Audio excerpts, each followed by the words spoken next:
Все сюда, в аэропорт, братья, давайте, поддержим. Вот мы зашли сюда уже.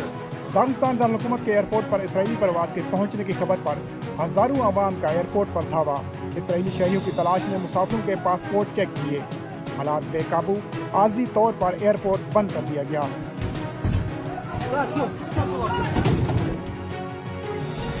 Israel की जानिब से गजा में वाशियाना बमबारी का सिलसिला जारी। चंद रोज कबल इसराइली अफवाज के तुर्किश अस्पताल पर ताज़ा हमले में 500 से ज़ायद फ़लस्तीनी जाँ बहक और 600 से ज़ायद जख्मी हुए थे। अमरीकी नायब सदर कमाला हैरिस ने अमरीकी फौजी दस्तों की गजा या इसराइल रवानगी को खारिज अल इम्कान करार दे दिया। कहती हैं खित्ते में बढ़ते तशद्दुद के इस माहौल में अमरीका का गजा या इसराइल में अपनी फौज भेजने का कोई इरादा नहीं। वज़ीर आला हाउस पंजाब में चीफ इलेक्शन कमिश्नर और निगरान वज़ीर आला मोहसिन नकवी की ज़ेर सदारत अजलास। इलेक्शन कमीशन के चारों सूबाई मेंबरान और पंजाब काबीना की शिरकत। Chief election commissioner Sikandar Sultan Raja कहते हैं कि आम इंतखाबात का वक्त करीब है, सबको मिलकर मुनसफाना और शफाफ इलेक्शन यकीनी बनाना है।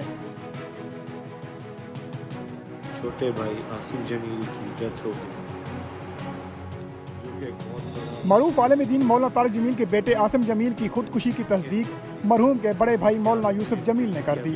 कहते हैं गुज़श्ता रोज़ उनका भाई इत्तफाकन घर में अकेला था, तकलीफ और अजियत बर्दाश्त नहीं कर सका, सिक्योरिटी गार्ड से बंदूक लेकर खुद को गोली मार ली।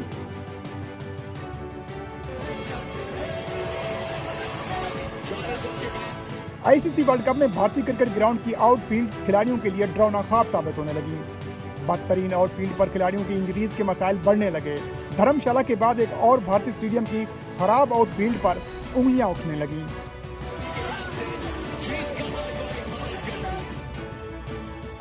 मुस्लिम लीग नून के सरबराह नवाज शरीफ की साबिक वफाकी वजीर डॉक्टर तारिक फजल चौधरी के घर आमद। साबिक वज़ीर आज़म का डॉक्टर तारिक फजल चौधरी के साहबजादे के हादसाती इंतकाल पर इजहार ताज़ियत।